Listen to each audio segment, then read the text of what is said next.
नमस्कार, बहुत बहुत स्वागत आप सभी का। आप देख रहे हैं वर्ल्ड न्यूज, आपके साथ में कुणाल गोस्वामी। वर्ल्ड न्यूज के इस खास सेगमेंट में हम बात करेंगे हर वो अंतर्राष्ट्रीय खबर जिसका सीधा परोक्ष या अपरोक्ष रूप से भारत का संबंध कहा जा रहा है। कहां पर संबंध तनावपूर्ण हो रहे हैं, कहां पर मैत्रिता के संबंध महत्वपूर्ण दौर पर आगे बढ़ रहे हैं, कहां पर स्थिति नाजुक बनी हुई है और कहां पर स्थितियां और ज्यादा पेचीदा होती नजर आ रही हैं, कहां पर इलेक्शंस हो रहे हैं और कहां पर नई इन्वेंशन हो रही है। हर खबर आपके साथ साझा करेंगे, लेकिन शुरुआत वर्ल्ड न्यूज में पहली खबर मिडिल ईस्ट से, जहां पर लगातार इजराइल, अमेरिका और ईरान के बीच जो युद्ध है वो लगातार तनावपूर्ण दौर से गुजर रहा है। अमेरिका ने ईरानी ड्रोन ठिकानों पर हमला किया है। ईरान ने अमेरिकी सैन्य बेस को इस दौरान निशाना भी बनाया है।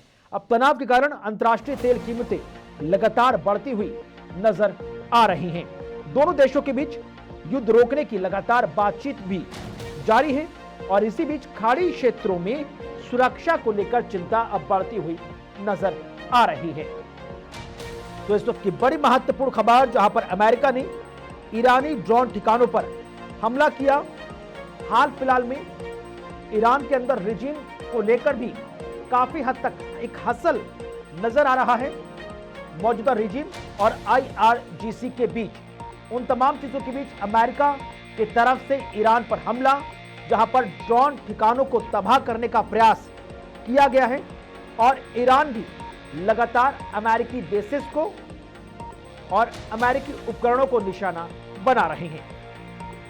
बहरहाल इसी पर चर्चा करने के लिए हमारे साथ बेहद खास मेहमान, विदेश मामलों के जानकार अजिताभ सिंह सर जुड़ चुके हैं। सर स्वागत, शुक्रिया आपका।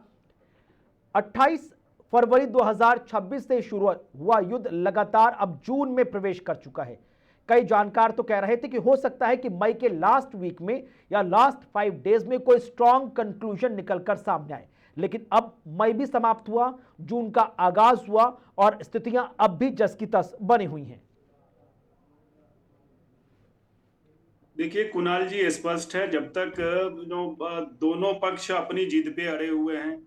मुद्दे कई सारे हैं, खास करके जो न्यूक्लियर प्रोग्राम का मुद्दा है या हाईली इनरिच्ड यूरेनियम का मुद्दा है, ये दोनों पे पेच फंसी हुई, जैसा कि राष्ट्रपति ट्रंप ने लिखा भी है अपने सोशल मीडिया पे।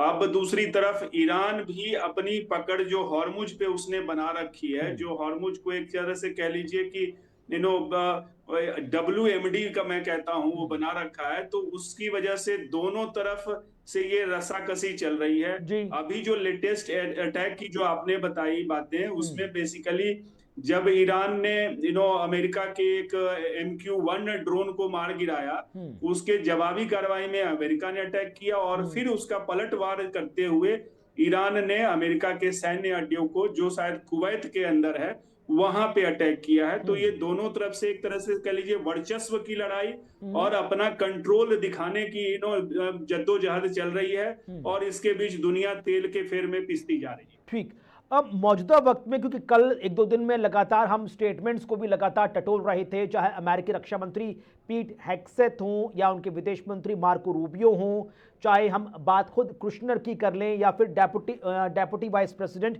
JD वेंस या खुद ट्रंप हो, लगातार कहा जा रहा था कि सब कुछ ठीक हो रहा है। उसके बाद डोनाल्ड ट्रंप का स्टेटमेंट आया कि हर कदम फूक फूक कर रखा जाएगा, कोई गलती ना हो, और जो लास्ट प्रपोजल ईरान और अमेरिका के बीच में है उसको लेकर कई कॉन्सिक्वेंसेस या कहा जाए फ्लक्चुएशन ऑफ थॉट्स भी था अमेरिकन रिजीम में। यही कारण है कि स्थितियां अभी भी सुलझती हुई नजर नहीं आ रही हैं। नहीं, उसमें तो ये कहा जा रहा है कि जो ड्राफ्ट MOU था उसको राष्ट्रपति ट्रंप ने सिचुएशन रूम में उस पर 2 घंटे तक चर्चा की और उसके वर्डिंग से, उसके टर्म्स एंड कंडीशंस से वो सेटिस्फाइड नहीं दिखे। उन्होंने अपने मातहतों को, चाहे उनके उपराष्ट्रपति हों, रक्षा मंत्री हों, सबको ये अब इंस्ट्रक्शन दिया है कि और इसकी वर्डिंग स्ट्रांग होनी चाहिए और जो भी कंडीशंस हैं और कड़े किए जाएं। तो इसलिए उन्होंने, जैसे उनको भरोसा नहीं है कि ईरान अगर न्यूक्लियर मुद्दे पे परमाणु प्रोग्राम नहीं चलाने की बात तो कह रहा है, लेकिन क्या वो कल को किसी से खरीद ले, उन्होंने इतना तक लिखा है। तो उस केस में इस टर्म्स एंड कंडीशंस में वो भी होना चाहिए कि न तो वो परमाणु प्रोग्राम बढ़ाएगा, जी। न ही उसको किसी से उधार या खरीदेगा। ये सब सारे वर्ड्स उसमें जोड़ने की कवायद चल रही है। तो वहां पे पेच फंसा हुआ है और वहां भी अभी दिख रहा है नरम और गरम दल अमेरिका के अंदर भी दिख रहा है। कुणाल ठीक। जी, अब ये जो ईरान है, ईरान के अंदर भी काफी हद तक सर चीजें ऐसी नजर आ रही हैं। शुरुआत में कहा गया था कि मौजूदा वक्त में पिस्केशियन और अब्बास अरागची एक तरफ और आईआरजीसी एक तरफ, इन दोनों के बीच अंतर्द्वंद होता हुआ नजर आ रहा है पावर ऑफ डिसेंट्रलाइजेशन को लेकर। और कुछ लोगों ने तो ये कहा कि ईरानी जो राष्ट्रपति पिस्केशियन, उन्होंने अपने पद से इस्तीफा दे दिया। उसके बाद ईरान की तरफ से करेक्ट किया गया कि वेस्टर्न मीडिया की तरफ से चलाई गई खबरें र्यूमर हैं, ऐसा कुछ नहीं है। देखिए दोनों यहाँ ईरान में भी दोनों अभी एक तरफ आईआरजीसी ने कंट्रोल तो कर लिया है सिचुएशन को, पॉलिटिकल लीडरशिप को साइडलाइन कर दिया है। खबरें तो यहाँ तक भी आ रही है कि जो सुप्रीम लीडर मुज्तबा खामनेई हैं उनको भी साइडलाइन कर दिया गया है। इस बातचीत में शायद उनकी भी कोई भूमिका नहीं है। ये खबरें वैसे वेस्टर्न मीडिया की तरफ से आती हैं ज्यादा। और अभी जो खबर आई है रिजाइनेशन की, राष्ट्रपति पेजेस्कियन के रिजाइनेशन की, ये बेसिकली लंदन का एक ईरान इंटरनेशनल करके मीडिया है, वो ये सारी खबरें देता है। और अच्छा, यहाँ शुरुआत में सर जब ये सब युद्ध शुरू हुआ था, बेसिकली जब युद्ध शुरू हुआ था तो यही पावर ऑफ डिसेंट्रलाइजेशन कहा गया था कि ईरान की ताकत है कि रिजीम अपना काम कर रही है, मतलब कि पिस्केशियन, अब्बास अरागची, खामनेई अपना काम कर रहे हैं और आईआरजीसी अपना काम कर रही है और कलेक्टिव फॉर्म में ईरान को सस्टेन किया अमेरिका इजराइल के सामने। लेकिन अब यही चीज उनके लिए एक कमजोर कड़ी साबित हो रही है इन 3-4 महीनों में, ऐसा क्यों सर?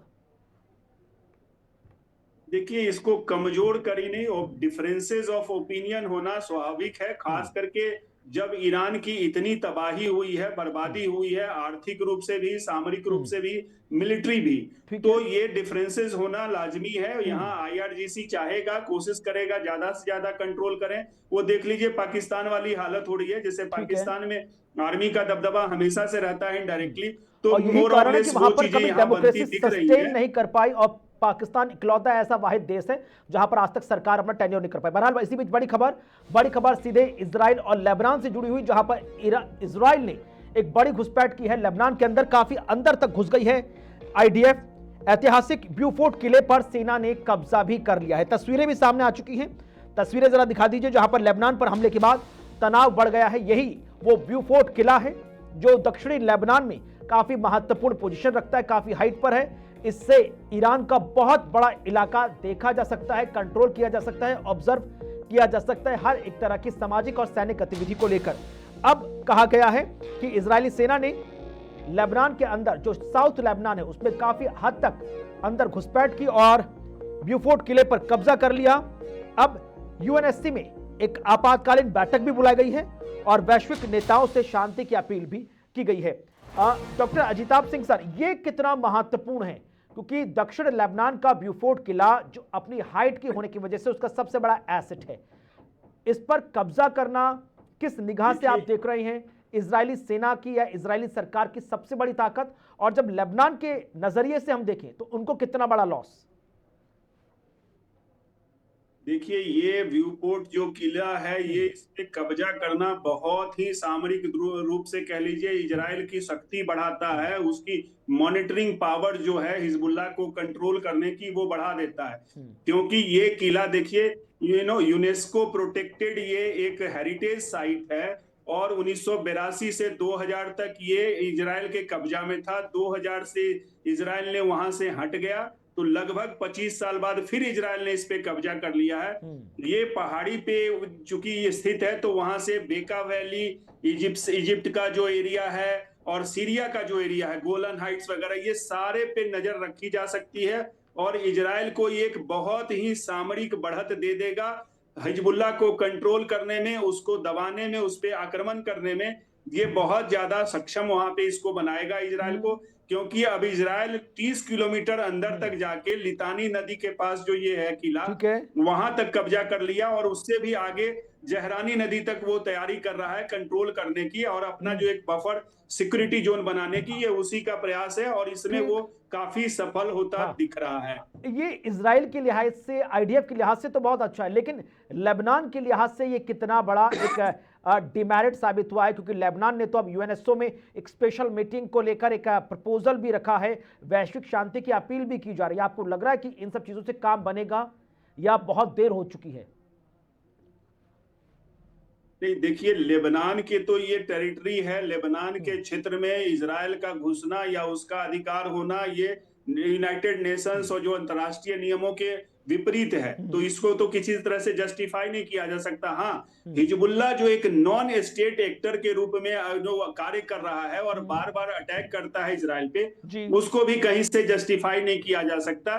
तो यहाँ पे अभी अमेरिका में, वॉशिंगटन में बात भी चल रही है, लेबनान और इजराइल के मिलिट्री ऑफिसर्स के बीच इस पे बात चल रही है, कैसे हिजबुल्लाह को शांति प्रयास के लिए या खास करके जो संघर्ष विराम है उसको इम्प्लीमेंट करने के लिए एक तरफ इजराइल से भी ये इसका वायलेशन हुआ है और हिजबुल्लाह से तो बातचीत के अगर कुछ होते हैं आसार तभी ये हो जाएगा, अदरवाइज लेबनान की पकड़ कमजोर हुई है और इसीलिए फ्रांस ने जो यूनाइटेड नेशंस में सिक्योरिटी काउंसिल में ये एक मुद्दा उठाया है, क्योंकि लेबनान एक फ्रैंकोफोन कंट्री रहा है, अभी भी वहां लगभग 40% जनता फ्रेंच बोलती है, स्कूलों में भी फ्रेंच पढ़ाया जाता है, हालांकि ऑफिशियल लैंग्वेज अरबिक है। तो इसलिए फ्रांस ने ये मुद्दा है, सीरियस है, लेबनान के जो क्षेत्रीय संप्रभुता है उस पर भी अटैक है, लेकिन हिजबुल्लाह की वजह से ये सारी स्थिति बनी हुई है। चलिए, इसी बीच एक आगे बढ़ रहे, रुक कर रहे अगली खबर की तरफ। बात साउथ अफ्रीका कॉन्टिनेंट की है, जहां पर साउथ अफ्रीका के सबसे बड़े देश इथियोपिया में इस वक्त वोटिंग चल रही है। चुनाव के दौरान भारी सैन्य सुरक्षा भी तैनात की गई है। प्रधानमंत्री अबी अहमद की पार्टी इसमें सबसे आगे रही है और करीब 5 करोड़ मतदाता नई सरकार का चयन कर रहे हैं। विपक्ष ने निष्पक्ष चुनाव पर सवाल भी उठाए हैं। तो बड़ी खबर सीधे साउथ अफ्रीकन कॉन्टिनेंट के दूसरे सबसे बड़े देश इथियोपिया से, जहां पर इस वक्त मतदान चल रहा है। 5 करोड़ कुल मतदाता हैं जो अपनी नई सरकार का गठन कर रहे हैं। इस मौजूदा वक्त में जो पीएम हैं इथियोपिया के, अबी अहमद, वो उनकी पार्टी सबसे आगे चल रही है, जबकि विपक्ष चुनाव में निष्पक्षता को लेकर सवाल उठा रहा है। एक छोटा सा reaction doctor Ajitabh Singh sir का, फिर उसके बाद खबरों में आगे बढ़ेंगे। सर, कैसे देखते हैं ये खबर? साउथ अफ्रीकन नेशंस के अंदर दूसरा सबसे बड़ा कंट्री इथियोपिया, जहां इलेक्शन चल रहे हैं लेकिन अपोजिशन निष्पक्षता की बात कर रहा है। देखिए, थोड़े से क्वेश्चन मार्क तो हैं इलेक्शन के कंडक्ट पे और उसमें यूरोपियन यूनियन ने भी ऐसा कहा है और कई ऐसे ऑब्जर्वर हैं, उनका कमिट तो रहा है। लेकिन दूसरी तरफ ये एक पॉजिटिव साइन है कि जो वहां के प्रधानमंत्री अली अहमद हैं, उनकी जीत हुई है, उनकी पार्टी जो प्रॉस्पेरिटी पार्टी है उनकी जीत हुई है। और एक दूसरी तरफ आप देखिए कि इलेक्शन में चूंकि डेमोक्रेटिक फोर्सेस एक तरह से विनिंग है, तो उसकी तो एक तरफ वेलकम करना चाहिए। और मैं तो ये कहूंगा कि इथियोपिया इतना बड़ा देश है और भारत से भी उसके अच्छे संबंध रहे हैं, वहां कई सारे मुद्दे हैं, चाहे एक तरफ युद्ध का भी माहौल है, अकाल भी पड़ा हुआ है। तो ऐसी स्थिति में इथियोपिया में अगर एक डेमोक्रेटिकली इलेक्टेड सरकार और खास करके जो उसके अभी प्रधानमंत्री जिनकी जीत हुई है, वो नोबेल पीस प्राइज भी जीत चुके हैं 2019 में, तो मुझे लगता है एक पॉजिटिव डेवलपमेंट है और इसका स्वागत किया जाना चाहिए। एट द सेम टाइम जो विपक्षी पार्टियों की जो भी कंसर्न है वो भी एड्रेस होना चाहिए। ठीक। और भारत के लिहाज से कितना महत्वपूर्ण होगा अगर मौजूदा सरकार जो अबी अहमद की है दोबारा, क्योंकि वो आगे चल रही है, ऑलमोस्ट जीतेगी भी, तो भविष्य के लिहाज से भारत के संदर्भ में कितना महत्वपूर्ण होगा? देखिए, Bharat being the leader of global south की जो हम बात करते हैं, अफ्रीका की तो हम हमेशा बात करते हैं और अफ्रीका से हमारे रिलेशन बहुत अच्छे हैं। और खास करके अगर इथियोपिया की बात की जाए तो हमारे प्रधानमंत्री तो वहां विजिट भी किए हैं, हमारा रिलेशन और प्रगाढ़ हुआ है। मुझे लगता है 2 डेमोक्रेटिक जो लोकतांत्रिक देश भारत और इथियोपिया साथ आएंगे और बहुत सारे ऐसे इंटरनेशनल, बायलैटरल, दोनों कहिए मल्टीलैटरल जो इश्यूज हैं उस पे दोनों का साथ साथ आना और यूनाइटेड नेशंस में भी टुगेदर काम करना, ये विश्व राजनीति और कूटनीति के लिए भी अच्छा है और अफ्रीका और भारत के संबंधों में भी और प्रगाढ़ता लाएंगे। ठीक है, चलिए इसी बीच आगे बढ़ रहे, रुक कर रहे हैं अगली खबर की तरफ, क्योंकि कच्चे तेल के दाम जो लगातार बढ़ते नजर आ रहे हैं उससे वैश्विक समुदाय काफी हद तक प्रभावित हुआ है। वैश्विक बाजार में ब्रेंट क्रूड काफी महंगा हो गया है। तेल की कीमतें $92 प्रति बैरल के पार पहुंच गई हैं। स्ट्रेट ऑफ हॉर्मुज में जहाजों की जो आवाजाही प्रभावित हुई है उसकी वजह से दिक्कतें ज्यादा आई हैं। अब युद्ध के कारण आपूर्ति में लगातार रुकावट की आशंका भी बनी हुई है। ऊर्जा क्षेत्र में निवेशकों को चिंता भी नजर आ रही है। तो वैश्विक बाजार में ब्रेंट क्रूड काफी लगातार महंगा होता हुआ नजर आ रहा है। तेल की कीमतें $92 प्रति बैरल पहुंचती हुई नजर आई। डॉक्टर अजिताभ सर, कैसे आप देखते हैं, क्योंकि लगातार क्रूड ऑयल या किसी क्रूड ऑयल को कोई भी कैटेगरी लगातार हम देख रहे हैं, जब से इजराइल ईरान का हुआ है, स्ट्रेट ऑफ हॉर्मुज प्रभावित हुआ है, अमेरिकी नौसेना की पाबंदी हुई, उसके बाद ईरान ने अपनी गाइडलाइन जारी कर दी, उसके बाद से तो हैम्पर है ही, लेकिन मौजूदा वक्त में स्थितियां क्या कहती हैं? देखिए, निश्चित रूप से ये अनिश्चितता का माहौल है और ऐसे में आज भी खबरें आई दोनों तरफ से अटैक, काउंटर अटैक, भले ही बहुत ही छोटे लेवल पे हुआ, इस अनिश्चितता के माहौल में तेल का दाम ऊपर नीचे होना स्वाभाविक है। सुखद ये है कि अभी भी कम से कम $100 के नीचे ब्रेंट क्रूड की प्राइस चल रही है, थोड़ी सी राहत। अदरवाइज तो आप देख लीजिए कि जैसे हालात बने हुए हैं हॉर्मुज को लेके, उसमें तो ये पूरी दुनिया की ऊर्जा संकट और उससे उपजती जो ट्रेड का आप कह लीजिए और आर्थिक क्षति जो इतनी ज्यादा हो रही है, फर्टिलाइजर के इश्यूज आ रहे हैं, ये एक बड़ा कंसर्न है। जब तक अमेरिका और ईरान के बीच ये एग्रीमेंट नहीं होगा, स्थिति और ऐसे ही रहेगी। तेल के फ्रंट पे भी अमेरिका तक में अभी स्थिति बहुत अच्छी नहीं है। वहां देख लीजिए लगभग $450 पर हाउस होल्ड पिछले 3 महीने में फ्यूल रिलेटेड कॉस्ट बढ़ा है। लगभग $60 अरब आप कह लीजिए पिछले 3 महीने, फरवरी जब से युद्ध शुरू हुआ सबसे अभी तक अमेरिका के कंज्यूमर्स का तेल और गैस की कीमतों की बढ़त से खर्च बढ़ गया है। तो ये अमेरिका से लेके अफ्रीका तक। ठीक है, अब सवाल ये भी है कि जो लगातार ग्राफ रेट्स का ऊपर जा रहा है या थोड़ा सा नीचे आता है फिर बहुत ज्यादा ऊपर जाता है, हाल फिलहाल में हम भारत में भी देख रहे हैं लगातार पिछले मई के महीने में, अब तो जून शुरू हो गया, लगातार 2-3 बार जो पेट्रोल डीजल के दाम बढ़ गए हैं, अब तो एलपीजी के भी दाम बढ़ते नजर आ रहे हैं। भविष्य अगले 2-3 हफ्तों का क्या नजर आता है in terms of Indian stock of crude oil, LPG both? देखिए, भारत में अगर स्टॉक की बात की जाए कुणाल जी, तो निश्चित रूप से हमारा स्टॉक जो भी है, ऑयल का रिजर्व जो है वो तो घट रहा है, और दूसरी तरफ जो अभी भी जो आवागमन कह लीजिए तेल का, वो बहुत बढ़ता नहीं दिख रहा है। जबकि हमने अपने सोर्सेज जो हम हैं वो अभी 40 से ज्यादा देशों से ले रहे हैं। अब तो अमेरिका, नॉर्वे, अफ्रीका के कंट्रीज, उनसे भी हमारा तेल और लेने का ये सारा प्रयास होता दिख रहा है। वेनेजुएला से भी हमने बढ़ा दिया है क्रूड लेना। तो थोड़ी सी इससे मुझे लगता है राहत तो मिलेगी, कमी को थोड़ी सी भरपाई करने में, लेकिन अभी भी चैलेंज बरकरार है। जब तक चूंकि हॉर्मुज से 20% से ज्यादा तेल और गैस हमारा आता रहा है, तो उससे और 90% हम तेल पे डिपेंडेंट हैं बाहर से, तो ये अभी भी दबाव है। और इस दबाव तभी कम होगा जब हॉर्मुज और ईरान अमेरिका की जो क्राइसिस है, युद्ध है, ये रुक जाएगा, शांति वहां पे आएगी, एग्रीमेंट होगा। ठीक है, अब जहां एक तरफ युद्ध की स्थिति बनी हुई है तो दूसरी तरफ साइंस में इन्वेंशन भी चल रहा है। अगली बड़ी महत्वपूर्ण खबर साइंस, विज्ञान और स्वास्थ्य के क्षेत्र से जुड़ी हुई, जहां पर कोविड को लेकर एक नई दवा को मंजूरी मिल गई है। शियोनोगी में ये दवा को मंजूरी मिली है, बड़ी खबर। शियोनोगी में जोकोवो दवा को मंजूरी मिली, संपर्क में आने के बाद संक्रमण रोकने वाली दवाई है। नई कोविड दवा को मंजूरी मिलने के बाद स्वास्थ्य के क्षेत्र में और स्पेशली कोविड रोकथाम को लेकर यह काफी महत्वपूर्ण हो जाता है। तो बड़ी महत्वपूर्ण खबर, जहां पर संपर्क में आने के बाद संक्रमण को रोकने वाली यह दवाई अपने आप में लगातार अच्छे रिजल्ट्स दे रही थी, लेकिन अब शियोनोगी में जोकोवो दवा को मंजूरी मिली है। वायरस को फैलने से रोकने में मददगार साबित होगी। संक्रमण का खतरा 67% तक कम हो सकता है। तो महामारी से निपटने में एक बड़ा रणनीतिक हथियार मेडिकल के क्षेत्र में। डॉक्टर सिंह सर, कैसे आप देखते हैं, क्योंकि कोविड अभी भी लगातार मुंह बाए खड़ा है, कोविड किसी न किसी फॉर्म में किसी न किसी कंट्री को प्रभावित करता भी है, लेकिन ये जो नई दवा को ग्रीन सिग्नल मिला, मंजूरी मिली अप्लाई करने को लेकर, आगे अब कितना महत्वपूर्ण, 67% तो कामगार है ही ये संक्रमण को रोकने में।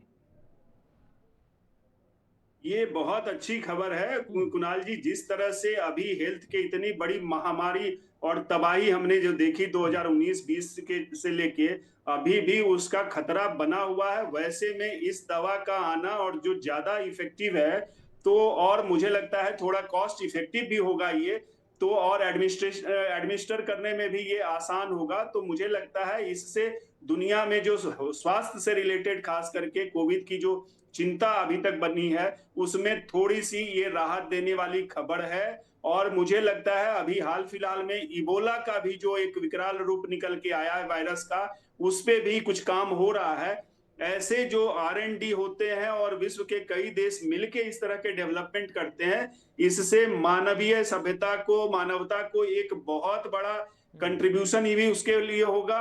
और हेल्थ के क्षेत्र में खास करके जब ऐसी महामारी और युद्ध के वातावरण में बहुत ही राहत देने वाली ये खबर है। चलिए इसी बीच आगे बढ़ रहे, रुक कर अगली महत्वपूर्ण खबर की तरफ। खबर जुड़ी है भारत नेपाल को लेकर, जहां पर नेपाल के नए नवेले जेनजी पीएम बालेंद्र शाह का बयान विवादित हो चुका है।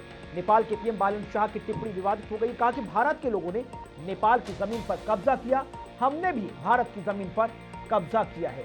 उसके बाद जब ये विजुअल हैं वहां के कार्यक्रम में, जहां पर नेपाल के पीएम बालेंद्र शाह ने विवादित बयान दिया और उसके बाद से अपोजिशन के कई लोग प्रोटेस्ट करते हुए भी नजर आए।